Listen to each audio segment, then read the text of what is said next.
பெருமாகிய இயேசு கிறிஸ்துவின் இனிய நாமத்தினாலே தேவ பிரசன்னம் ஊழியங்கள் மூலமாக உங்களை நான் வாழ்த்துகிறேன். கர்த்தர் தாமே சமாதானத்தையும் கிருபையும் தந்து உங்களை ஆசீர்வதிப்பாராக.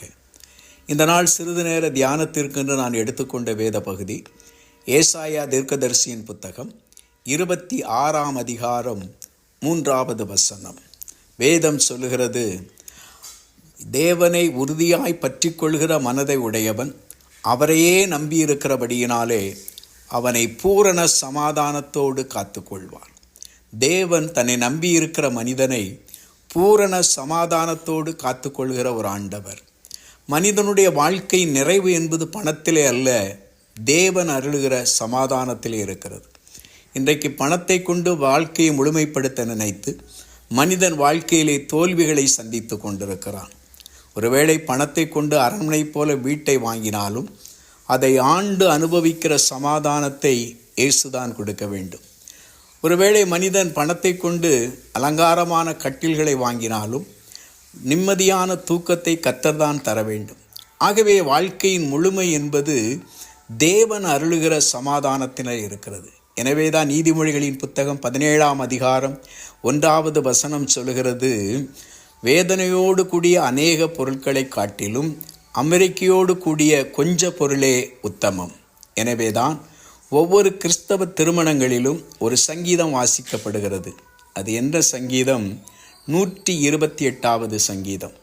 அந்த 128வது சங்கீதத்தில் ஒரு மனிதன் ஆண்டவரை தேடுகிற போது, ஒரு மனிதன் கர்த்தருக்கு பயந்து அவருடைய வழிகளிலே நடக்கிற போது என்னென்ன ஆசீர்வாதங்கள் உண்டாயிருக்கிறது என்பதை தேவன் அங்கே பட்டியலிடுகிறார். முதலாவது, ஒரு மனிதன் தேவனுக்கு பயந்து அவருடைய வழியிலே நடக்கிற போது அவன் கையின் பிரயாசங்களை ஆசீர்வதிக்கிறார். கையின் பிரயாசங்களை ஆசீர்வதிக்கிற தேவன் வாழ்க்கை துணையை கொண்டு வருகிறார். வாழ்க்கை துணையை கொண்டு வருகிற ஆண்டவர் அவனுடைய வாழ்க்கையிலே குழந்தை செல்வங்களை தருகிறார். இது மாத்திரம் ஒரு மனிதனுடைய வாழ்க்கையிலே முழுமை இல்லை என்று கண்ட ஆண்டவர் அந்த சங்கீதம் 128:6 சொல்லுகிறார், உன் பிள்ளைகளின் பிள்ளைகளையும் இஸ்ரவேலுக்கு உண்டான சமாதானத்தையும் காண்பார். ஒருவேளை ஆண்டவர் கொடுக்கிற இந்த ஆசீர்வாதங்கள் மாத்திரம் முழுமை அல்ல, அதை ஆண்டு அனுபவிக்கிற சமாதானமே முக்கியம்.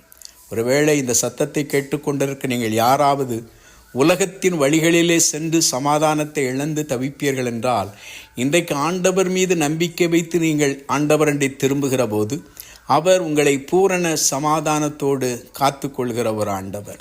எனவேதான் பிலிப்பியர் 4ஆம் அதிகாரம் 6வது 7வது வசனம் சொல்லுகிறது, நீங்கள் ஒன்றிற்கும் கவலைப்படாமல் எல்லாவற்றையும் குறித்து ஸ்தோத்திரத்தோடு கூடிய விண்ணப்பத்தினாலும் வேண்டுதலினாலும் தேவனுக்கு தெரியப்படுத்துங்கள்.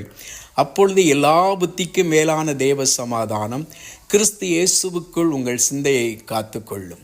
ஒரு மனிதனுடைய வாழ்க்கையிலே கவலைப்படுகிற சூழ்நிலை வரும் என்றால் வரத்தான் செய்யும்.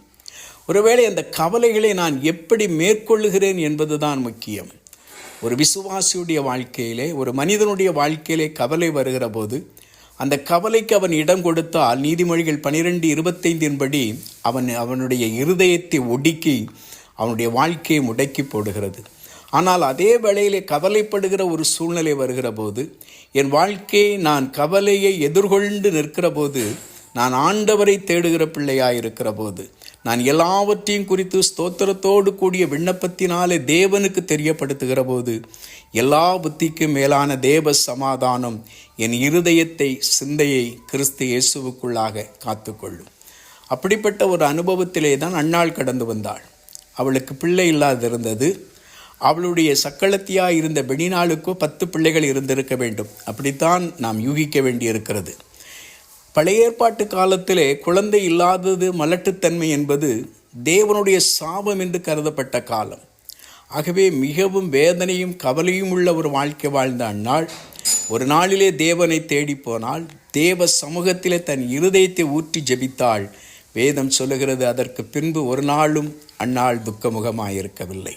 ஆம் தேவனுடைய பிள்ளைகளே, ஏதோ ஒரு காரியத்திலே சமாதானத்தை இழந்து தவிப்பீர்கள் என்றால், ஏதோ ஒரு காரியத்திலே குறைவுகளோடு சமாதானம் இல்லாமல் வாழ்வீர்கள் என்றால், இன்றைக்கு ஆண்டவரையே உறுதியாய் பற்றி கொண்டு வாழ உங்களை ஒப்புக்கொடுங்க. ஆண்டவர் மீது நம்பிக்கை வைத்து வாழ உங்களை ஒப்புக்கொடுங்க. அப்பொழுது பூரண சமாதானத்தினாலே கர்த்தர் உங்களை காத்துக்கொள்வார். கர்த்தர் தாமே இந்த வார்த்தையின்படி சமாதானத்தை தந்து உங்களை ஆசீர்வதிப்பாராக. ஆமீன்.